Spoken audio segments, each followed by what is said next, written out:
Assalamualaikum warahmatullahi wabarakatuh. Alhamdulillahirabbil alamin.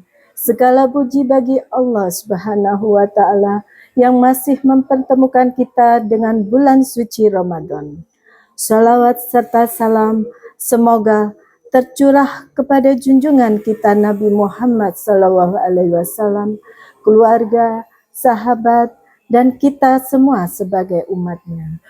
Ibu-ibu Dharma Wanita Persatuan Kementerian Agama Kota Batu yang dirahmati Allah. Ramadan bukan hanya tentang menahan lapar dan dahaga, tetapi juga tentang menahan lisan.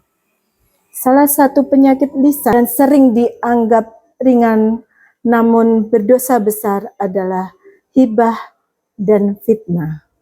Haramnya berghibah ini banyak dibahas dalam ayat suci Al-Quran dan berbagai hadis Rasulullah Shallallahu Alaihi Wasallam. Dalam Al-Quran, Allah Subhanahu Wa Taala berfirman dalam surat Al-Hujurat ayat 12, yang artinya, wahai orang-orang yang beriman, jauhilah banyak prasangka.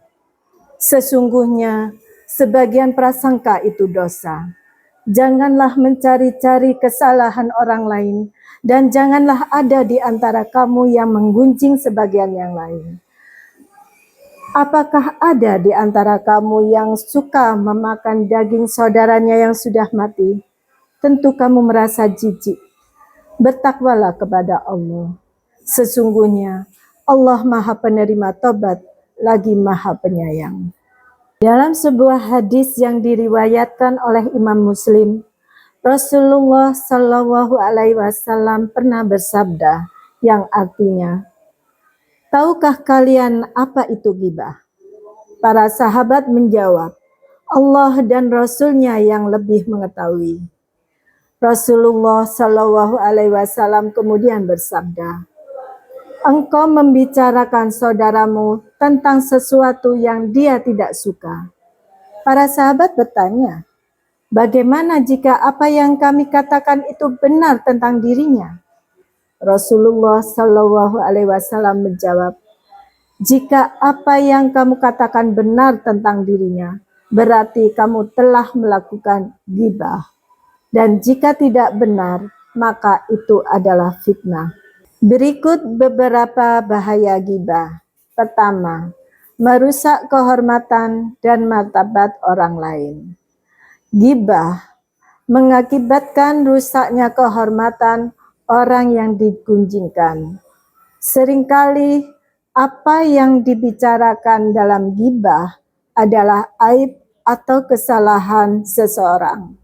Padahal setiap orang berhak atas kehormatan dirinya. Kedua, menciptakan permusuhan dan kebencian.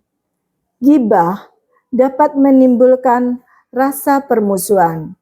Orang yang menjadi korban ghibah bisa merasa tersinggung, marah, dan akhirnya menaruh dendam kepada orang yang membicarakannya.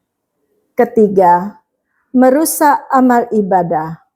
Dalam sebuah hadis, Rasulullah Shallallahu Alaihi Wasallam bersabda bahwa pada hari kiamat nanti akan ada orang-orang yang datang membawa pahala kebaikan sebanyak gunung, tetapi semua itu habis karena diberikan kepada orang-orang yang pernah mereka zalimi, termasuk korban ghibah.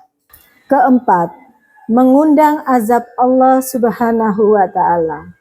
Allah Subhanahu wa Ta'ala sangat membenci perbuatan ghibah, dan perbuatan ini dapat mengundang murka dan azab darinya.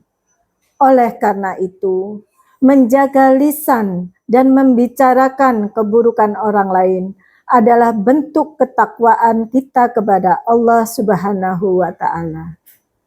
Ibu-ibu yang dirahmati Allah, berikut tips meninggalkan ghibah dan fitnah.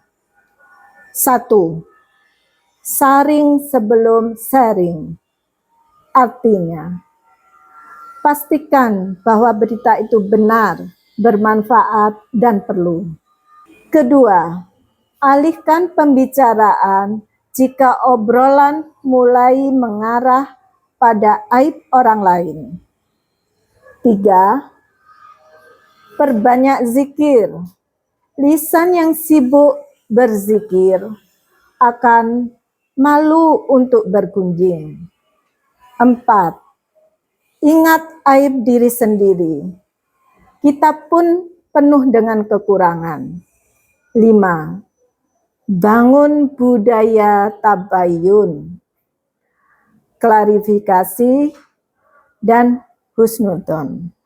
Ibu-ibu yang berbahagia, mari jadikan Ramadan ini sebagai momentum detoks lisan. Jika tahun-tahun lalu kita masih mudah tergelincir dalam obrolan yang sia-sia, tahun ini kita niatkan untuk berubah. Karena sejatinya kehormatan seseorang muslim itu suci, dan menjaga kehormatan orang lain adalah cermin dari kemuliaan diri kita sendiri. Semoga Allah membersihkan hati kita, menjaga lisan kita, dan menjadikan puasa kita bukan hanya menahan lapar, tetapi juga menahan dosa. Wassalamualaikum warahmatullahi wabarakatuh.